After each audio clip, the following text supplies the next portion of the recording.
Hello everyone, you all are welcome to MAM Institute of Commerce। आज हम लोग एक नए चैप्टर के साथ आए हैं जिसका नाम industrial relations, trade union and social security है। तो चलिए विदाउट वेस्टिंग आवर टाइम हम लोग वीडियो को स्टार्ट करते हैं। हमारा पहला क्वेश्चन जो आ रहा है वो कह रहा है what is an industrial relation. Industrial relation क्या होता है? Industrial relation means the relationship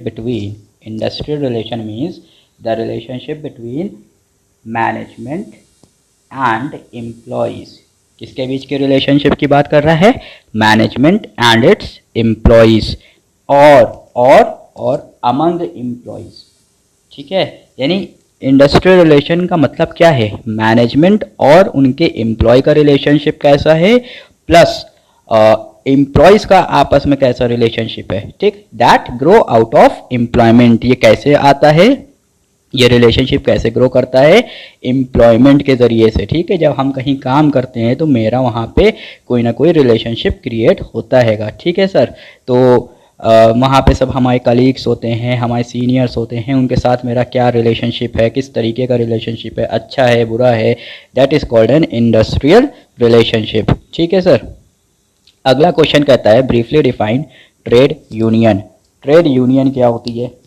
a trade union is a continuing long term association. क्या है?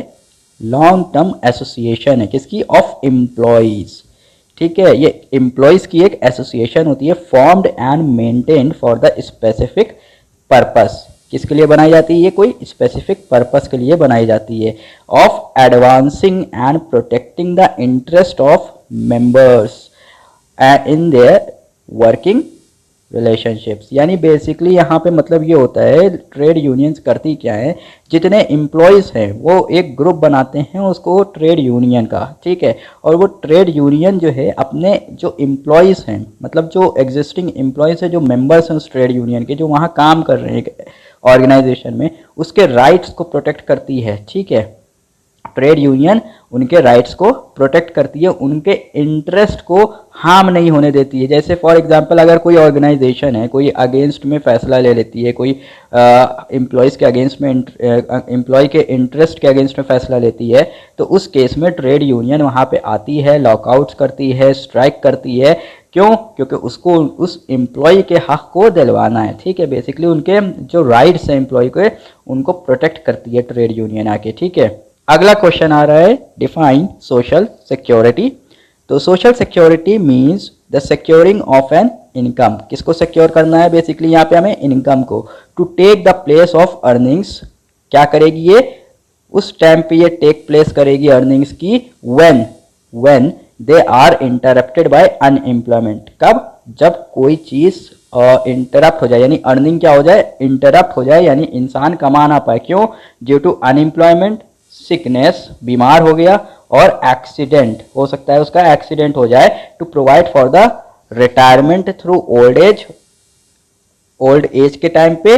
To provide against loss of support, हो सकता है कि जो एम्प्लॉय काम कर रहा है उसकी डेथ हो गई हो, by death of another person, and to meet exceptional expenditures.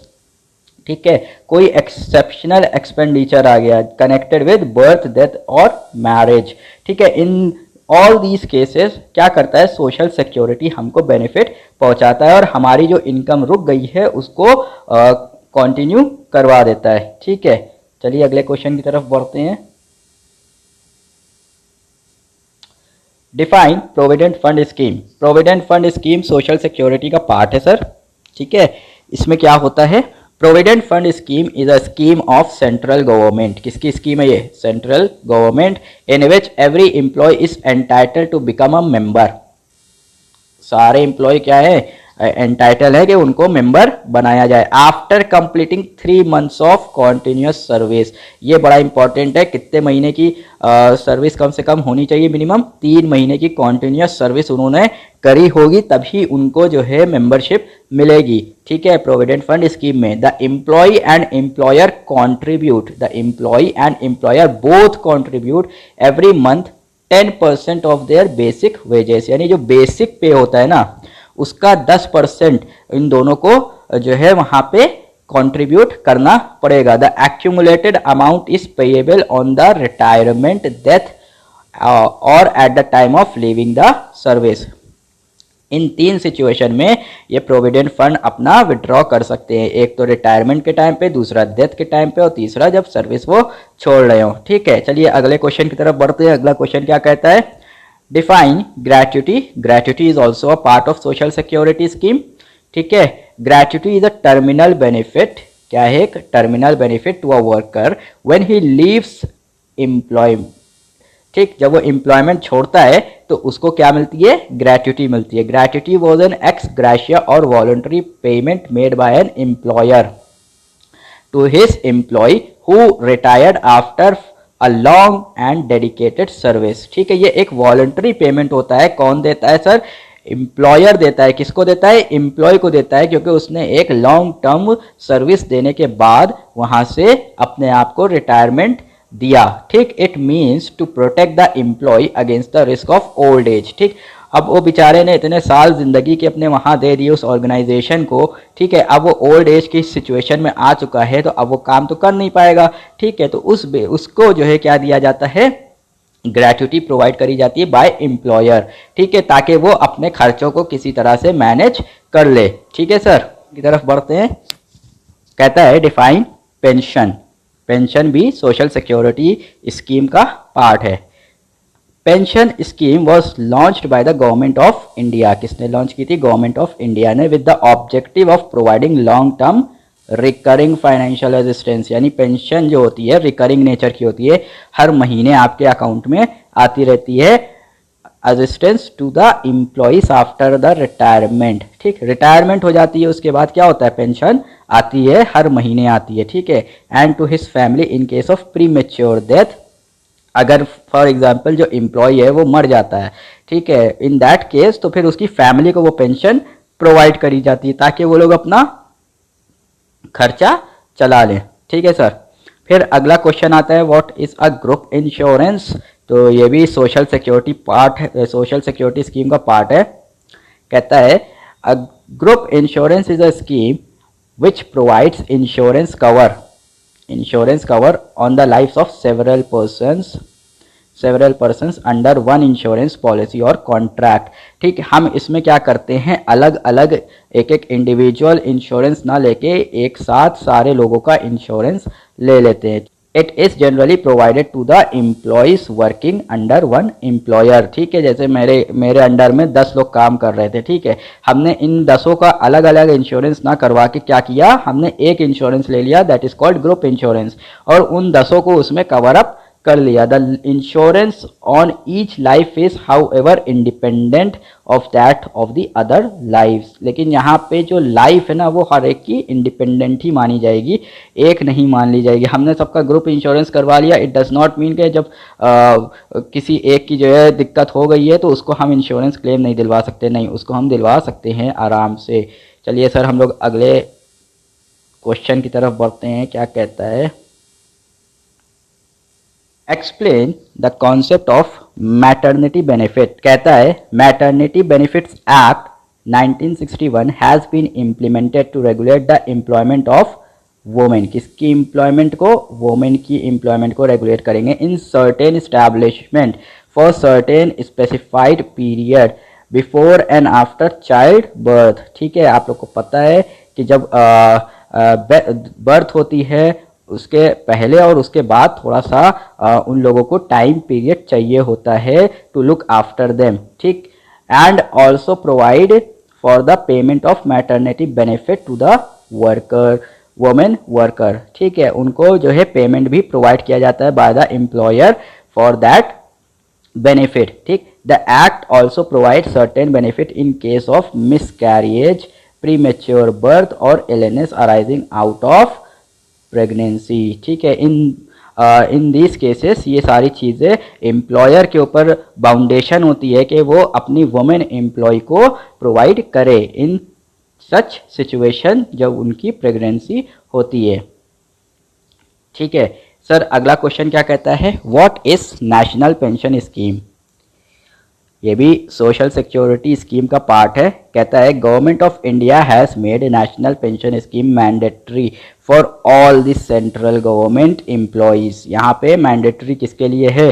Central government के जितने भी एम्प्लॉयज़ हैं उनके लिए ये क्या है? मैंडेटरी है। And also extended it voluntary on the basis to all the citizens of India. ठीक, देखिए जितने सेंट्रल गवर्नमेंट के एम्प्लॉय है उनके लिए तो ये मैंडेटरी है, लेकिन बाकी बचे हुए लोगों के लिए क्या है? वॉलंटरी है। ठीक, including workers in unorganised sector, चाहे वो अनऑर्गेनाइज सेक्टर में ही क्यों ना काम कर रहे हो, लेकिन उनके लिए क्या है? वॉलंटरी है। The main objective of the scheme is to provide old age income. क्या होगा? ओल्ड एज इनकम इनको मिल सके, इस वजह से ये करवाया जा रहा है contribution. And safe and reasonable return over a long run. ठीक है सर, ये भी हो गया। अगला क्वेश्चन क्या कहता है? Define extra moral function of trade union. Trade union का एक्स्ट्रा मोरल फंक्शन क्या है? The extra moral function of trade union consist of physical and financial support to worker. क्या है? फिजिकली एंड फाइनेंशियली किसको support करेंगे? Worker को in case of sickness, accident, unemployment and death. ठीक, in these cases क्या करेंगे? Physically और financially हम अपने वर्कर को यानी अपने मेंबर को सपोर्ट करेंगे। In these functions trade union also arrange medical, educational and recreational facility for their members. इन सारे तरीके की फैसिलिटीज़ प्रोवाइड करी जाती हैं टू इट्स मेंबर। ठीक है, फिर अगला क्वेश्चन कहता है mention 2 ways by which employee get social security. अभी आप लोग ने इतने सारे सोशल सिक्योरिटी स्कीम्स देखी हैं, तो वही पूछ रहा है कि कोई 2 तरीके बताइए जिससे सोशल सिक्योरिटी मिलती है।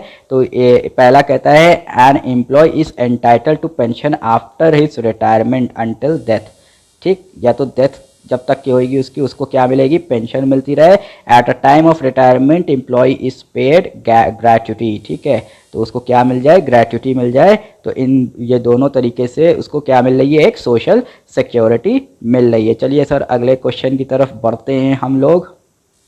कह रहा है distinguish between gratuity and provident fund.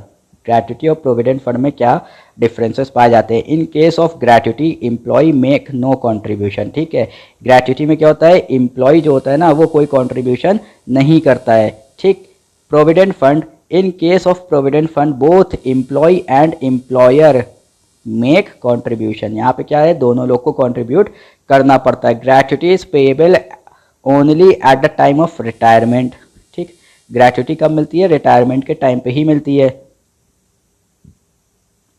A part of provident fund can be withdrawn during the service for a specified period। यहाँ पे क्या है?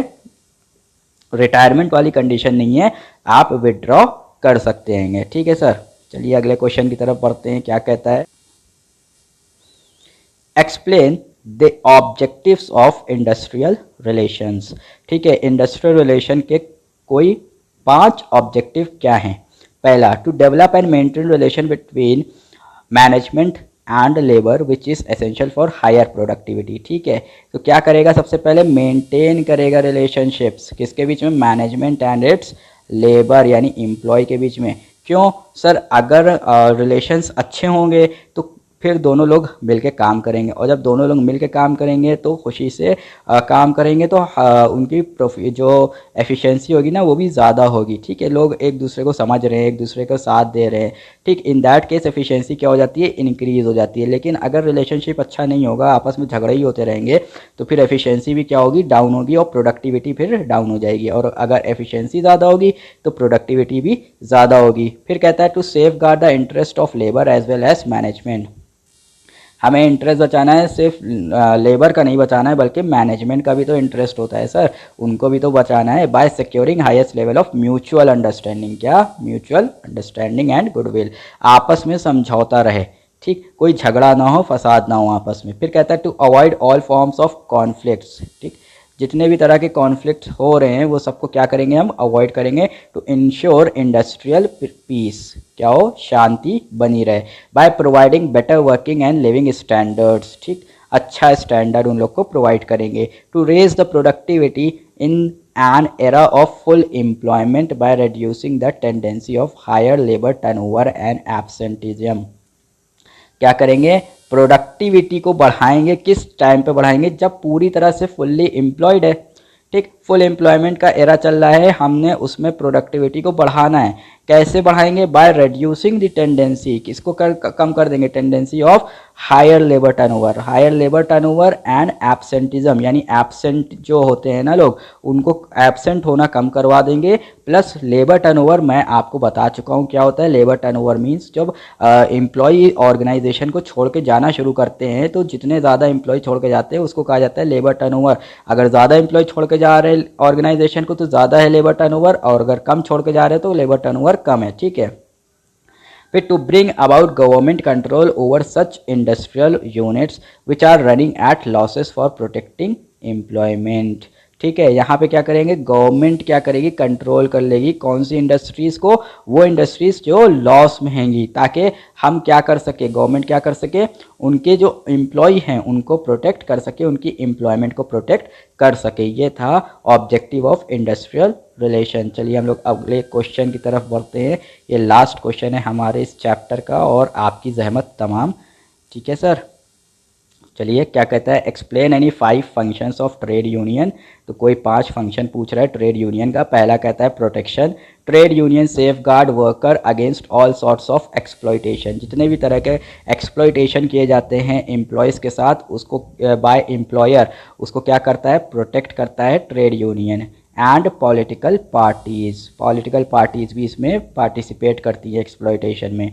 A union provides protection from unfair labour practices and atrocities of management, जितने भी तरीके के गलत कारनामे जो मैनेजमेंट कर रही है, जितने भी तरीके के एम्प्लॉयर एक्सप्लॉयटेशंस कर रहे हैं उसके अगेंस्ट में क्या करती है?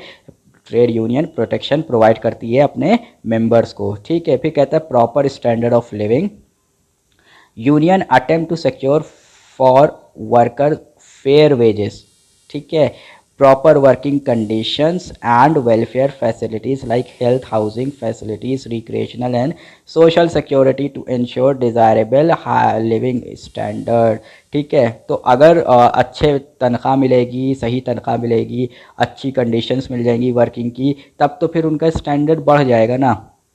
सोशल सिक्योरिटी बेनिफिट भी मिल रहा है, सब कुछ मिल रहा है, सारी तरह की फैसिलिटीज़ अगर उनको अवेलेबल हो रही है तो फिर उनका स्टैंडर्ड हाई होगा। और उसी का अगर अपोजिट देखा जाए तो उनका स्टैंडर्ड लेस हो जाएगा। तो फिर क्या करने की कोशिश करती है ट्रेड यूनियन के उनको जितने भी मेंबर्स हैं उनको प्रॉपर वर्किंग स्टैंडर्ड मिल सके उनको। तो ट्रेड यूनियन क्या करने की कोशिश करती है कि उनको प्रॉपर स्टैंडर्ड ऑफ लिविंग मिल सके। फिर आता है economic security, union protect their members from various economic hazards such as illness, accidents, injuries, unemployment, ठीक। इन सब से क्या करती है?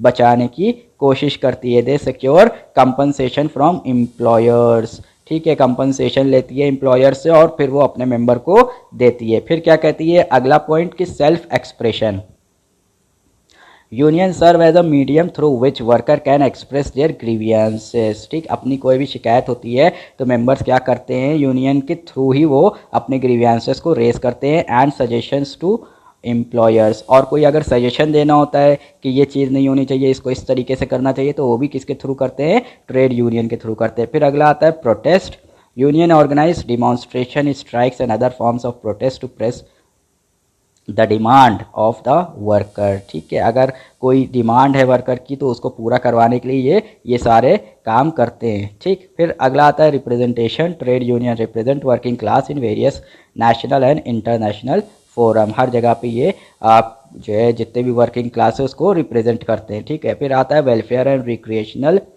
सम union provide recreational sports and other welfare facilities for their members, ठीक। ये सारी चीज़ें भी ट्रेड यूनियन क्या करती है? अपने मेंबर्स को प्रोवाइड करती है। आई होप कि आपको ये चैप्टर में जितने भी कॉन्सेप्ट्स थे मैंने जो डिस्कस किए हैं वो समझ में आए होंगे। और कोई भी अगर क्वेश्चन अराइज हुआ है आपके माइंड में इस वक्त पे तो उसको आप मुझसे कमेंट सेक्शन में पूछ सकते हैं। मैं पूरी कोशिश ये कर रहा हूँ चैप्टर नंबर 1 से लेके अभी जितने भी मैंने चैप्टर कवर किए हैं उन सब में के जो बिल्कुल सिलेबस के अंदर दिया गया है, सिर्फ और सिर्फ मैं उसी पोर्शन को कवर करूं। अननेसेसरी जितनी भी चीज़ें हैं उन सबको मैंने निकाल के रख दिया है बाहर नोट्स के, उसको नोट्स के अंदर इंक्लूड नहीं किया है। जितने भी चीज़ें सिर्फ और सिर्फ सिलेबस में लिखी गई हैं by council for the Indian school certificate examination, मैंने सिर्फ और सिर्फ उतने ही कंटेंट को लिया है और उसी को इंक्लूड करके यहाँ पे मैं आपको उसका एक्सप्लेनेशन दे रहा हूँ। ठीक है, वीडियो को लाइक करिएगा, चैनल सब्सक्राइब किएगा और क्योंकि आप लोग जब ये सब करते हैं ना, वीडियो को लाइक करते हैं, चैनल को सब्सक्राइब करते हैं, तभी मुझे एक मोटिवेशन मिलता है अंदर से कि हाँ बच्चों को पसंद आ रहा है कंटेंट, तो मैं फिर और उसके लिए आगे कोशिश करता हूँ कि हाँ ठीक है मैं और आगे इन सबको लेके आऊँ और भी कंटेंट लेके आऊँ और आसान से आसान लैंग्वेज में आप लोग को समझाने की कोशिश करूँ। ठीक है सर, मैं पूरी कोशिश ये भी कर रहा हूँ कि इसके बाद मैं MCQ पोर्शन के ऊपर भी आऊँ और MCQ की प्रैक्टिस भी आप लोग के साथ बैठ के करी जाएगी। ठीक है सर, तो आई होप कि आपको चीज़ें समझ में आ रही होंगी, जो भी मैं समझा रहा हूँ वो सब क्लियर हो रहा होगा। और अगर नहीं हो रहा है, कोई क्वेश्चन आ रहा है, कोई डाउट आ रहा है आपके दिमाग में, तो वो ज़रूर आप डिस्कस कर सकते हैं मुझसे कमेंट सेक्शन में, मैं वहाँ पे आपको ज़रूर से ज़रूर जवाब दूंगा। ठीक है sir, till then thank you so much, good bye.